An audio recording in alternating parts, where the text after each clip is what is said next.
রাজ্য রাজনীতিতে অন্তত গত 15-20 বছর ধরে একটা দিন গুরুত্বপূর্ণ, তা হলো 21শে জুলাই। তৃণমূল 21শে জুলাই তারা সভা করেন।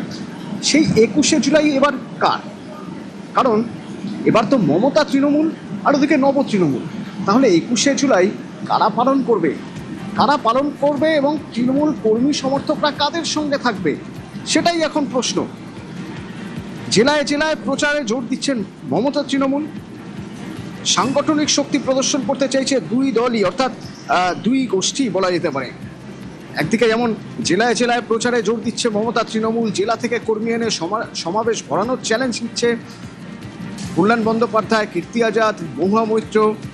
তারা নেতৃত্ব দিচ্ছেন প্রচারের।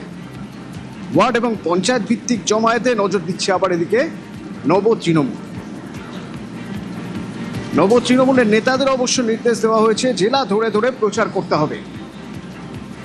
ওয়ার্ড এবং পঞ্চায়েত ভিত্তিক জমায়েতে নজর দিচ্ছে নব তৃণমূল।